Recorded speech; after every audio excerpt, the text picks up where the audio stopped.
Hey, welcome back to Daily Flash. You jump into parenthood. We all heard that phrase, communication is key, right? However, most of us don't actually associate the phrase when it comes to parenting. Not only is it key when it comes to parenting, but how we communicate obviously is so much more important. Here to join us now is parenting expert Katherine Sellery is back. And, you've got 4 tips for us in communicating with these units that we have to feed and take care of. And they should just listen to us no matter what. But you say it all comes with compassion. I want to start with the first one. You say actually use acknowledgments rather than judgments. Explain what that means. For sure. So one of the things that we learn, right, is communication is so key.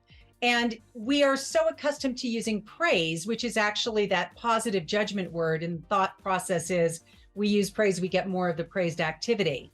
But actually what we really want to do is develop our children to become self-aware. So we use the power of acknowledgement. You seem so pleased with yourself instead of I'm proud of you. Oh, okay. Praising children for their intelligence, their outward appearance, it gets them to start thinking and measuring their self-worth based on superficial traits, external factors, and what other people think of them. So if you want to lower your child's self-esteem, praise them.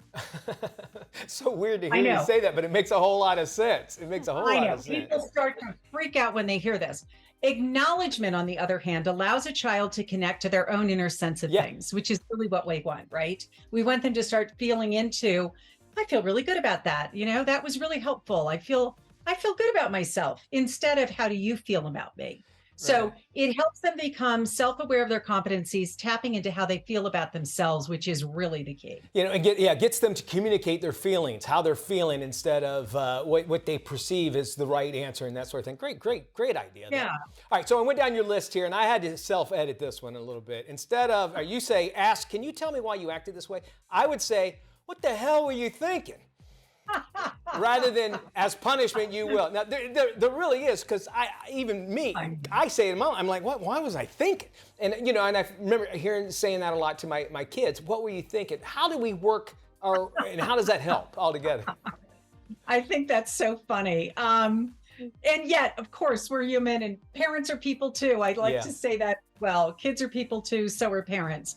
But simply punishing the bad behavior is actually the pattern that we're trying to break, because it never really addresses the root of the problem. Okay. So rather than resorting to punishment for them having done it wrong or having acted out of not being able to regulate their emotions, you could say, do you know why you acted this way? But give them a little support.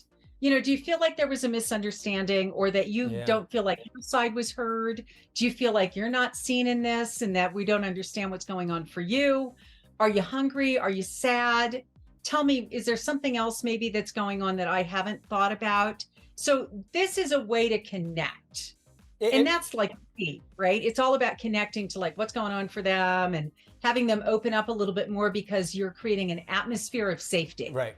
And you're getting inside their mind, it's objective management. It's like, you expected something out of them and let them figure it out their own way. It helps you, okay, well, I can see how you feel that way, because that makes sense by stating it that way. Great idea. All right, your next step is describe the behavior, not the child. What's the difference? Yeah, there's a huge difference. And one is telling your child that their behavior was irresponsible, and the other one is making them feel like they are irresponsible. Okay. So you can feel into the difference. Our words, unfortunately, words have major impact. So if we're good stewards of the words that we use, and we can use non-blameful descriptions of behavior that we want to address, we avoid labeling. We avoid using negative terms that causes them to feel, just like they're not loved or that they don't have the confidence. So it's the difference between I made a mess, I am a mess. Right. And imagine if you pulled that out of them, then they kind of categorize themselves as that. And then when they're thinking about themselves when maybe you're not around, they go, well, I must be that because they didn't say otherwise. So it makes a lot of sense there. Finally, you say, don't deflect, apologize. Probably the hardest for anybody. And give us more details. Sure. Traditional parenting really thinks that parents should never apologize to their children. But our kids are human, right? Children are people too. And so are we. And so they deserve apologies. We deserve apologies. We all get to be wrong. I want to break through that perfectionistic sort of mindset that is so dangerous. And one of the ways to do that is to just, as parents, be able to say, I'm sorry. It let your kid know that their parent is in fact human. It also sets you both on that path of mending, healing. And those words of, of power to comfort, and words have the power to devastate. You're right. So we can bring joy, we can bring pain, we can use and steward our words in a really conscious way. So let's do our best to communicate with our kids with love and the compassion that they deserve. And eventually, if they learn what you think about me, what other people think about me is none of my business. And despite probably what we as adults think, they're not going to lose respect for us. They probably admire us that we are able to realize we made mistakes. And that's what we want out of them.